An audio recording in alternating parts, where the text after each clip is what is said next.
I spent less than $2 a day on food for 12 days by supplementing my meals with stuff I already had in my pantry, fridge, and freezer.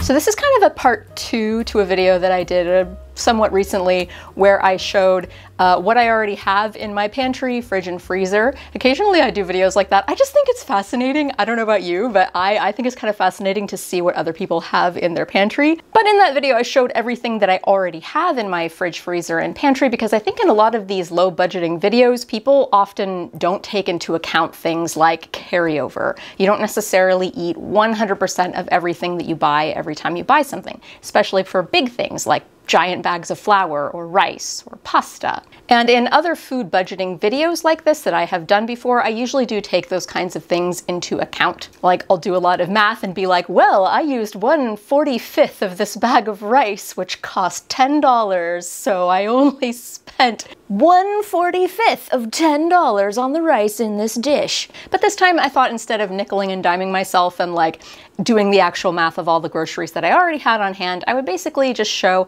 how you can, with a nice fully stocked pantry, feed yourself by going to the grocery store and not spending actually very much money, especially in these trying times when groceries are so much more expensive. Nope, you're not crazy. Food is a lot more expensive these days. So in this grocery shopping trip for the 2 weeks, turned into 12 days, for me and my husband both, I spent $46. And I showed this haul at the end of the last video I did where I showed what was in my pantry and fridge and stuff. But if you compare just that haul, I'll show it to you right now on the screen, the haul that I did that cost about $46, as you can see, it's not that much food and it all fits very easily on my kitchen counter. Now compare that to the haul that I did for my $40 grocery month. It filled up the entire table and there's just so much more food. This was at the beginning of 2019, by the way. And this is also from Winco. I got both of these bits of groceries from Winco. So that just shows like how much the price of food has gone up. Now, of course, there are some differences. I got organic milk this time and I got non-organic milk the last time I did the haul. And I bought some more slightly expensive items like chicken thighs in this trip that I didn't get in the last trip. But yeah, groceries are a lot more expensive now than they were even just a few months ago, let alone 2 years ago. I'm restocking my flour and sugar, chicken thighs, serrano peppers, big old bag of carrots, a banana, a little bit of butter, cream, milk, garlic, canned milks, 2 big cans of diced tomatoes, onions, and salt. And another note that I want to make before I talk about what I ate during these 12 days is that I have eaten like this before, and I don't mean by that. I have done challenges like this before where I challenged myself to spend barely any money on food. I've been poor a lot of my adult life, and so spending not very much money on food was just my reality for a lot of my life. And I just want to reiterate that being poor is not entertainment. The purpose of these videos is partly just to show the kinds of foods that you can make for very little money, and also to teach you if you find yourself now with groceries being a little more expensive, or if you're just finding yourself with less money in general because everything. Hopefully you can get some ideas on how to lower your grocery bill a little bit from this video. I do not intend that anybody copy exactly what I did. I do not intend that everybody eat exactly only what I ate during the last 12 days. This is not nutritional advice. And spoiler alert, I was not super happy the entire time that I was eating this very, very low budget diet. And neither was my husband. One more thing that I want to note before I start is that a lot of these like budget challenge videos, a lot of people don't take calories into account. I do. I count my calories. I try to have at least 1,800 calories every day. It's usually a range between like 1,800 and 2,000 a day. My husband is chronically ill, and it's not always reliable how much he can or will eat every day, but I try to get him in a similar range. So we did not achieve this very low budget by starving ourselves. We definitely ate enough food and we were full. Another thing I want to clarify before I show you what I ate is that a lot of the food that I cooked the past 12 days are featured on this channel in their own little dedicated videos, and I'm going to have links in the video description below, as well as cards floating around to all of the recipes that I have on this channel so that you can make some of these yourself. And now let's get started. So day one for breakfast, I didn't go grocery shopping until after breakfast. So this breakfast on day one kind of doesn't count, but I was eating all pantry staples anyway. anyway. I made myself oatmeal with oatmeal that I already had, with canned milk from my pantry and a little bit of water, brown sugar, and cinnamon from my pantry. And I'm usually not a hot cereal person or an oatmeal person, but I liked it. It was nice. I like having oatmeal every once in a while. Then I went grocery shopping and I got the groceries that you see before you right now in the B-roll. And I was very hungry, so I cooked the thing that would be fastest to prepare, which was spaghetti sauce. So I already had some spaghetti from my pantry. I had to buy new canned tomatoes. Usually I keep those in my pantry. And I combined that with olive oil, red wine, Italian seasoning, and garlic that I already had from my pantry to make a very quick vegan spaghetti sauce. It comes together in less than a half hour, and it's actually really, really tasty. I had it on some spaghetti that I already had in my pantry, and then I topped it with nutritional yeast. This is an ingredient that I got for a different challenge video where I ate like some vegan influencers for a couple days, and one of them used nutritional yeast in her salad, and I've just had the nutritional yeast sitting around in my cabinet ever since then. Not inclined to use it on anything, and so I said, you know what, today is the day. I'm gonna finally use this up. And it's actually okay on spaghetti with sauce.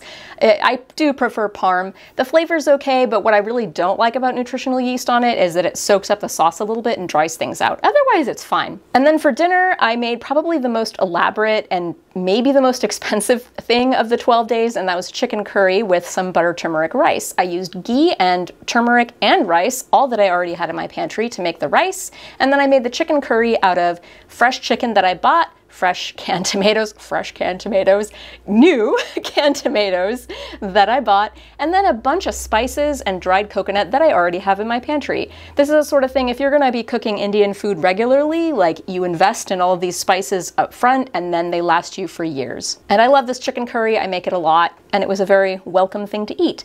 Rounding out the day, my husband had a craving, so I made some chocolate chip cookies, and that was again 100% with items that I already had in the house before my shopping trip. I used one of my remaining sticks of butter, an egg, and some chocolate chips, flour, sugars, vanilla extract, and some leavening, and made some delicious chocolate chip cookies. Day 2, I had oatmeal again for breakfast. And for lunch, I once again had spaghetti with sauce with nutritional yeast. I cooked a new meal for dinner on day 2, and that was fried rice. So fried rice, any kind of fried rice in general, if you want to save money on food, this is an amazing dish to make.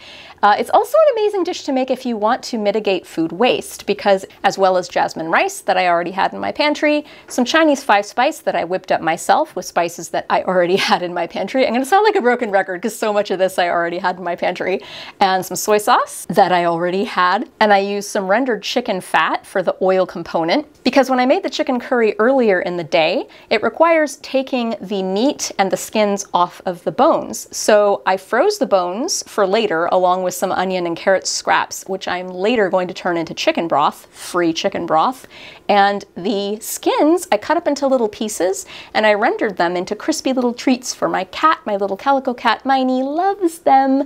And the chicken fat I can use to cook in just my regular recipes. It makes things taste really good. For the protein component of the fried rice, since I had so many eggs from my last shopping trip, I put a lot of eggs in there, as well as some sesame seeds and some other kind of nut, and that was our fried rice dinner. Day 3 for breakfast, I had a chocolate chip cookie. Don't judge me. Americans eat donuts. Same thing. Lunch, I had leftover chicken curry with rice. And for dinner, I wanted during this 12 days to do some foraged meal. So since I had recently done battered deep fried dandelion flowers, which I made a video of and nobody watched it, so if you haven't seen that, you should go watch it. It's short. They were really tasty. I really liked them, and I wondered what dandelion flowers like really tasted like on their own, so I decided I'd saute them and make a pasta dish out of them. So I foraged some dandelion flowers, and while I was out there, I came across some miner's lettuce and some maple blossoms. And I had recently learned from Lovin' Off the Land, this channel that I like, that you can eat maple blossoms. So I picked a couple maple blossoms off the ground, and I brought that and the miner's lettuce and the dandelion flowers back home, and I made myself a little pasta out of some olive oil, garlic, dandelion flowers, and the rest of a giant bag of egg noodles that I'd already had in my pantry. And then I made a little side salad to go with that, with some miner's lettuce. If you've never had that before, by the way, it's kind of like a cross between butter lettuce and spinach. And some sweet pepper that I already had in the fridge, some little tiny maple blossoms, and I made myself a simple vinaigrette out of sherry vinegar, and olive oil. Again, stuff I already had in my pantry. And unfortunately, I did not like the dandelion blossoms in a pure form like that, where I could really taste them. They're so bitter. Yeah, like I want to like dandelions because they're free, but I just don't. I only like them if they're battered and fried. But I learned, and I ate it anyway. I sucked it up and ate it anyway, even though I didn't like how it tasted because it was food and I didn't want to throw it away. But the salad was really nice. I liked that. It was nice having that bright, fresh component. Meanwhile, my husband was going to have none of that. He did not want to eat dandelions, so I made him his own little meal of corn fritters out of frozen corn, cornmeal that I already had in the pantry, egg that I already had, flour that I already had in the pantry, and a little onion. Usually I make these in the summer and they're really, really good with fresh corn. They were kind of with frozen corn, but they were still all right. They still hit the spot for him, and he also had some leftover fried rice. I'm not going to tell you, by the way, 100% of everything that my husband ate during this last 12 days because I didn't keep track of everything. Our sleep schedules are kind of different. So he ate like whatever was left over and what was available basically the whole time. And also on day 3, I baked myself a loaf of whole wheat bread, again with mostly ingredients that I already had. I think the only fresh thing that I added to that was milk. And then day 4 for breakfast, I had some of that bread toasted with what I call better butter. It's just a 50-50 mixture of vegetable oil and butter and a little bit of salt. It spreads and it's a lot cheaper than just plain butter, so it extends your butter a little bit. And I had some fried eggs with that. And then for lunch, I had gingerbread. So this was a tradition when I lived in California. Rain was so special, especially in Southern California, that whenever it rained, like to celebrate the rain, we would make gingerbread. And it rains all the time up here in Washington, so it's not as like celebratory, but it's been hailing a lot during that 12-day period. I got some really cool B-roll of it that I'll show you right now over my talking. But yeah, it was like very, very tiny powdery hail that almost looked like snow. It was falling way too quickly to be snow, but it was really, really cool. But anyway, it hailed and I made gingerbread and I had that for lunch. The gingerbread I made almost 100% with things I already had from my pantry and fridge, except for a new stick of butter. And I like to eat it microwaved, cut open with some butter and powdered sugar on top. And then for dinner, I had leftover chicken curry with rice. Day 5 for breakfast, I had gingerbread. And then day 6, the new dish that I made for myself was baked mac and cheese. And this is something that I wind up making a lot if I just have old cheese that I have to get rid of, or if I have old cheese that I froze because I didn't have any plans for it, and then it's like, well, let's just make mac and cheese. It's a very cheap, easy thing, and it's very easy to eat. It's pretty good leftover, gentle on the stomach. Not super nutritious though, so I supplemented it with some peas and carrots. Just microwave to steam them. And then for dinner, I made myself a banana tahini smoothie. I've got a recipe for that in my Easy Gentle Cooking series because it's very, very easy to make. It's just some milk, a frozen banana, a spoonful of tahini, and some cinnamon.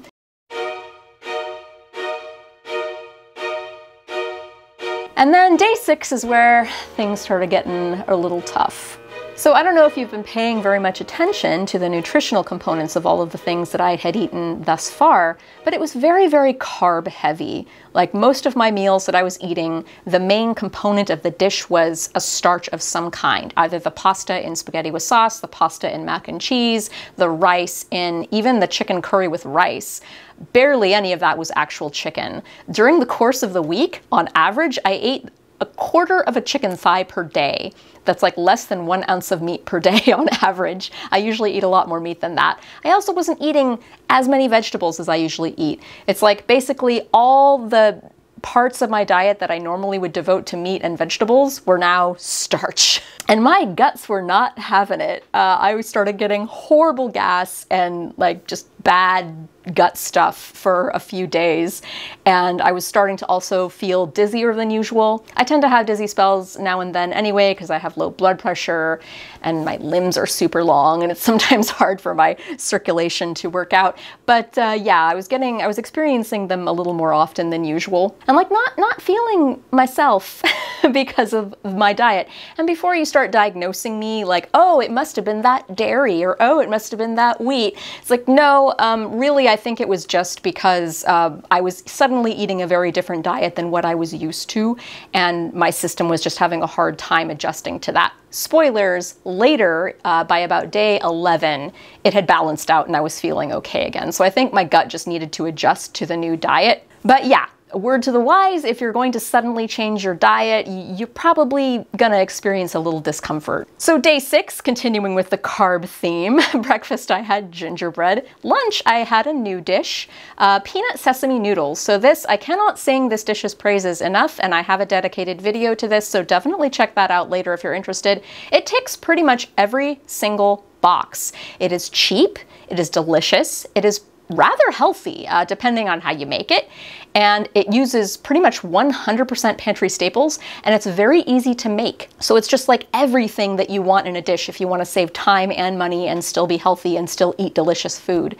So it's basically just Asian noodles. I like using ramen noodles. I think they work the best. And you make a sauce out of sesame oil, peanut butter, soy sauce, sugar, rice vinegar, and I like to add a little chili. But this time I noticed I was scrounging around in my pantry and I found 3 little packets of chili sauce from Panda Express from the last time my husband went there, which was like 2 years ago, and I was saving them because you don't throw things away. I was saving them for a special occasion, and I thought, oh, kismet, that special occasion is now. And I tell you, I mixed 2 of those packets in one of the sauces that I made, and it was great. So definitely add some chili sauce in there if you have it. Save those packets from Panda Express, or like next time a friend of yours goes there, be like, hey, can I have your packets of hot sauce? And just take it and keep it. And you can use it and flavor your dishes for free. Anyway, it was delicious. It was a really nice way to break up the monotony of what I had already been eating. And in this batch, I added some sweet peppers that I had already had in the fridge that were getting pretty old and wrinkly and dried out, and I had to get rid of them. And then for dinner, I once again had the vegan spaghetti with sauce with nutritional yeast. Day 7, going with the theme of pretty much every single day I make something new that I hadn't had yet to sort of break up the monotony. For breakfast that morning, I had some gluten-free banana pancakes. I got this recipe originally from, the channel exists still, and it's a very big channel, but it changed its name. It used to be called Brothers Green Eats, and it was 2 stoner brothers that lived like in different cities. It was kind of like Vlogbrothers in a way. Their last name I think was also Green, and they would made the YouTube channel together in different cities, and they both cooked. And one of them made this, I think actually in a $20 budgeting week. This was years ago. But anyway, it's a very simple but interesting banana recipe where you take a mashed up banana, an egg, some almond meal, which as you'll recall in my pantry video, I had this almond meal that I didn't really know what to do with. So that, and some baking powder and some vanilla, and you can add other spices to it if you want, but that's really the basis. There's no flour in it at all, so it is naturally gluten-free, and it is also paleo, for those of you who still do that. I guess it's out of style right now. But anyway, yeah, surprisingly enough, it actually cooks up kind of like a regular pancake. It's a bit moist and stodgy, I guess, as the Brits would say, and I put frozen blueberries in mine for some added flavor, but there's no added sugar, but they're very naturally sweet, so you don't have to add any syrup at all. And they take a long time to cook because you have to cook them very low and slow to dry them out a bit more.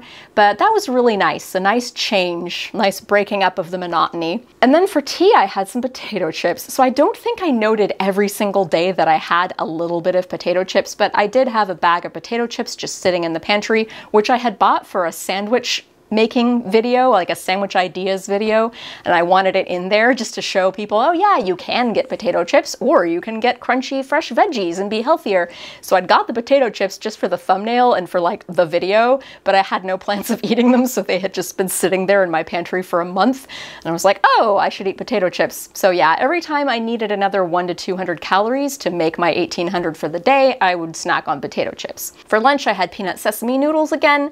After I ran out of the sweet peppers, I started using celery as the vegetable. You may recall from my pantry haul video that I was lamenting that my celery was all old and floppy, but fun fact about celery, if it's old and floppy, if you saute it very briefly, don't want to cook it too much, you just want to saute it lightly, it becomes crunchy again. So that's what I did with it for the peanut sesame noodles. And then for dinner, I had leftover mac and cheese with steamed peas and carrots. Day 8, I had gingerbread for breakfast, mac and cheese with a side of peas and carrots for lunch, and I had a banana tahini smoothie for dinner, as well as some potato chips. So this day, day 8, this was a work day from hell. I had a giant translating job to do, and I crammed about 2.5 days of work into one. So usually as a translator, it's extremely taxing on your brain to translate. So one takes a lot of breaks, and usually one considers maybe 4 to 5 hours of work per day a full day's work. I did like 9, 10 hours of work in that day. I started at 8 a.m. I finished at 7 with very minimal breaks. I was wiped out by the end of the day by the time my husband woke up, and I was not gonna prepare him any food. So I said, you know what? You've been complaining and grumbling about all the boring food we've been eating for the last 8 days, so you get to go to McDonald's. So I let him go to McDonald's and get himself a $7 meal. He was very happy about that. And also, I need to note that I did go to the store and buy 2 liters of Coke for his Coke habit. And each one of those 2 liters of Coke was on sale and cost $2. Just like 2 months ago, on sale Coke would have been 99 cents per 2-liter bottle. It's ridiculous. But yeah, that was an additional $11 that I did not spend in the original grocery haul. However, the total will still be slightly lower than the original total. You'll see why later. And this is partly why whenever I do any of these kinds of budget challenges or diet challenges, I usually don't include my husband, partly because he's chronically ill and I just cannot predict how much food he's going to eat. But the other reason is he gets these particular cravings, and if they're not satisfied, he just won't eat anything at all. And so it's like, I don't want him to not eat anything at all, because that's very unhealthy. So usually that's why I don't include him in these challenges. He was actually a real trooper, staying with me in this challenge as long as he did. And aside from this little McDonald's detour, he stayed with me for the full 12 days of this challenge. But it's true, if you're trying to save money by buying boring food or, you know, less expensive food, it's really hard to get your entire family on board with you, you know. I just want to acknowledge that, hey, you know, you might have a spouse, you might have kids that aren't gonna be as on board as you, and that's definitely something to consider. Speaking of my husband not being on board with things, I was hoping that he would like the gingerbread and help me eat it, because it's about 8 servings for the whole thing. He had 1 piece and did not like it. So I decided that I would freeze the final 2 pieces of it so I wouldn't have to eat like 7 pieces of gingerbread. It was just too much. I was starting to get really tired of it. So I ate the final piece of gingerbread that morning on day 9, and I froze the rest of it for later. And I had leftover mac and cheese with a side of peas and carrots, and I had vegan spaghetti with sauce for dinner. Meanwhile, I made another batch of veggie fried rice with eggs for my husband, since he likes that and he's pretty much always up for eating that, but he does not like baked mac and cheese, and he also does not like vegan spaghetti with sauce. And since he also does not like gingerbread, I made a batch of oatmeal raisin cookies. You may recall from my pantry haul video, if you saw it, I had some golden raisins that had been sitting in there for a year that I really wanted to get rid of before they got too old. I had some oatmeal that was getting kind of old that I wanted to get rid of. So those cookies were a great thing to make. Once again, they used 100% pantry staples except for a stick of butter and I guess the egg, but I already had that also before the shopping trip, and they were great. Nice little treat. And I had 3 for breakfast on day 10. For lunch, I had, once again, leftover mac and cheese, but since I used all of the frozen peas on the fried rice that I made the night before for my husband, instead of doing steamed carrots and peas, I made a fresh carrot salad, and I wish that I had had that epiphany earlier in the week, because it was amazing. It was like a ray of light in the otherwise dismal, boring week. Like, I was getting so tired of all of this like starchy food. My guts were still hating me, but this was great. I did some grated carrot, and I made a little simple vinaigrette out of some good cider vinegar. Do yourself a favor and buy like good cider vinegar with like good probiotics in it. Like, it tastes much better and it's really good for you too. And it's actually not that much more expensive if you take into account how little of it you use when you actually eat the cider vinegar. So I made myself a vinaigrette out of olive oil and cider vinegar, which I already had in the pantry, salt, pepper, which I already had in the pantry, some fresh grated carrot. That was something that I bought new. That was like the one thing that I bought new. And I supplemented it with some craisins and some pepitas, or green pumpkin seeds, which I also already had in the pantry. And I tell you, this was delicious. I share the recipe with my patrons on Patreon, so if you're on Patreon, if you support me at the $4 level, you have access to that recipe, so go check it out. Seriously, it's very easy. It comes together in just a couple minutes, and it's so good, and it was such a relief eating that amidst all of the mushy carbs that I was eating. And then for dinner, I had more peanut sesame noodles. So by day 11, this was when my guts finally chilled out. They were like, okay, this is the new normal now. We're gonna eat boring, starchy food. Yep. And then they surrendered. I think it might have also partly been psychological because by this point I had decided to cut what was supposed to originally be 2 weeks short into 12 days. I definitely could have stretched this out for 2 weeks. I just didn't want to do that to myself and my husband anymore. We were just really starting to crave meat and vegetables. But anyway, there was a light at the end of the tunnel and my guts had adjusted, so I was feeling a lot better by day 11. I had scrambled eggs and toast out of homemade bread for breakfast. For tea time, I had tea and an oatmeal cookie, and I guess at this point I might as well interject. For all of my beverages, I had either tea with cream and sugar, tea with just plain evaporated milk, or tea without cream and sugar, or I had just water. Those are all the beverages that I personally had. And I was drinking these beverages every single day throughout these 12 days. For lunch, I had the last piece of mac and cheese. I was so relieved to finish that. I was so sick of it by then. I had it like every day for 6 days. But I had the last piece of it with some lovely, wonderful fresh carrot salad. And then for dinner, I had another banana tahini smoothie. So day 12, the last day, I had some butter honey toast and milk tea for breakfast. So if you don't know about milk tea, do yourself a favor, get yourself a little pot, pour some milk into it, put some tea grounds into it, and slowly bring it up to a very gentle simmer. Let it steep for a few minutes and then strain it into a mug, add a tiny, tiny bit of sugar. It's delicious. Tea brewed in water can taste kind of watery, but if you brew it in milk, it's just lovely.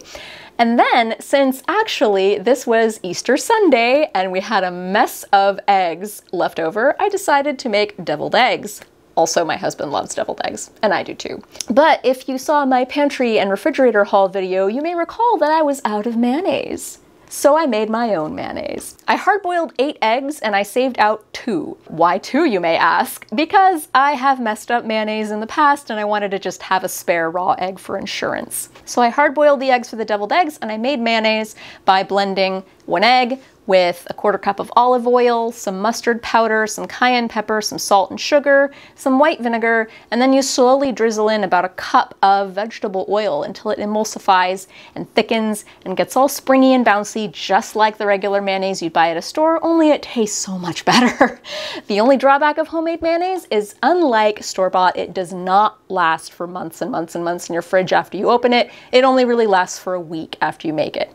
So I was not going to be able to use it all up in this batch of deviled eggs, but I did use the rest of it up after this 12 days was over when I made cheeseburgers. But yeah, my husband and I had deviled eggs, he had some gherkins, and I also made us some carrot salads since they were such a hit with me the last couple days. And then I also had some of that leftover fried rice from that giant batch that I'd made my husband a couple days prior. And for dinner, I ate my last frozen banana and had a banana tahini smoothie. And day 13, even though it's technically a 12-day span, I started with lunch on day 1, so for my very last breakfast, I had the very last piece of bread from that homemade loaf that I made, toasted and buttered, with the very last egg fried and another cup of milk tea. So let's talk numbers. My original grocery bill was $46. As you'll recall, I spent an additional $11 on Cokes and McDonald's meal for my husband. However, there are some items in that grocery shopping trip that I did not even break the seal on. I did not use at all. And I'm going to go over those right now so we can do some math and balance out and figure out how much I actually spent on that grocery shopping trip. So the giant bags of sugar and flour that I bought that were very expensive because food prices are skyrocketing, I didn't use either of them. I cracked the seal, I opened and emptied most of the bag of sugar into a Tupperware container because it had a leak in it, so it looks like I used up most of it, but I in fact did not. I didn't use any of the new flour or sugar that I bought. I also did not use any of the new salt that I bought. I still had plenty left over that I already had, and I also did not use one of the whole heads of garlic that I bought or one of the whole cans of evaporated milk that I bought. So when you subtract all of those items that I did not even use at all, like I did not even need to buy them at the grocery store for this 12 12 days. And then when you add in the McDonald's meal and the 2 Cokes that I bought after the grocery shopping trip, in actual fact, I spent $44 for the 12 days on fresh groceries instead of $46. Also worth noting, I'm not going to factor this in and nickel and dime myself and subtract all of this as well, but I could.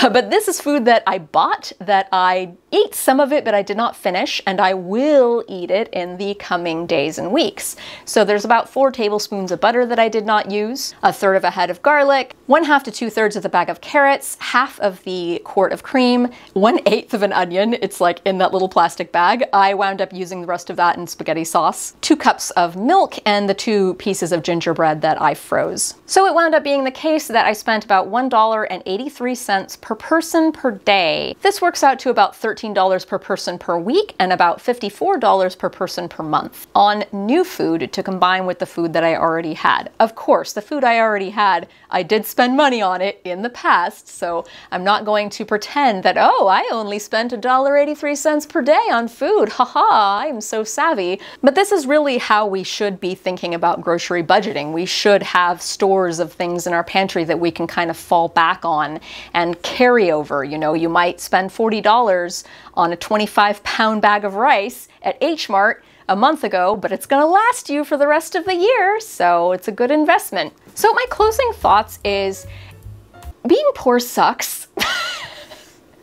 It's really miserable being as cheap as you possibly can with food, especially for me, where food is one of my biggest loves in life. It's also one of the big things that my relationship with my husband is about, delicious food.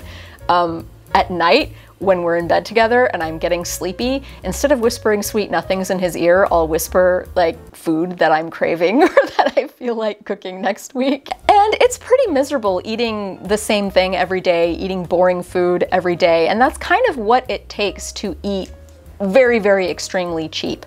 I honestly think that the best thing that you can do for yourself if you want something that's healthier and also a little more sustainable is to incorporate a lot of the cheap things that I ate during this 12-day period into your already existing diet. And that's what we usually do. Like the very first thing that I made on day 13, basically, when the 12 days were over, was after my grocery shopping trip, I made my husband and myself double cheeseburgers.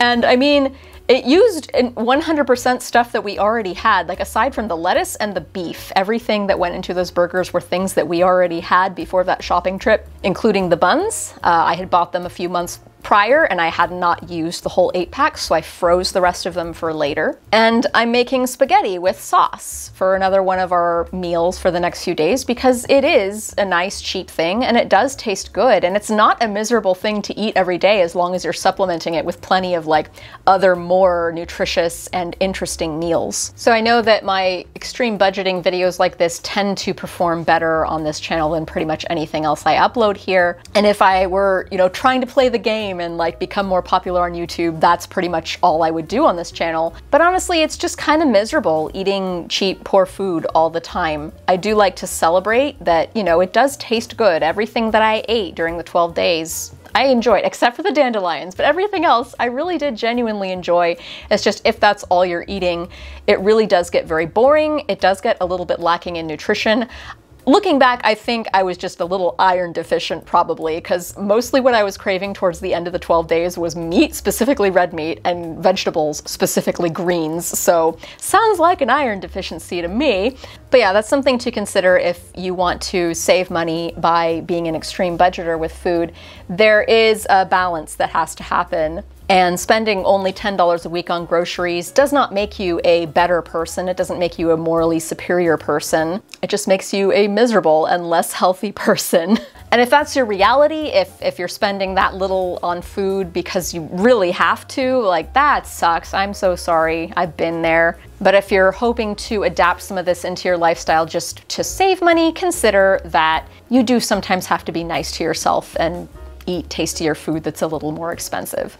Thank you for watching. My next video is probably not going to be an extreme budgeting video. I might show more like what my typical eating habits are like, where I combine some of this budget cooking with a little more, you know, reasonable cooking that tastes better. better and isn't so boring and monotonous. At this point, I'd like to thank my patrons, with special thanks to Chrissy, Britt, Honey Badgers, Megan, Matthew, Jenny D, Robert Z, Mercedes, Jocelyn, Manila, Gina F, Megan B, Data Fox, Vid Fafo, Stacy, Gina S, Ruth, Veda, Britta, Katie, Lonesome Screams, Mihir, and Slowek. Again, a lot of these patrons are new, and if I'm mispronouncing your name, please tell me.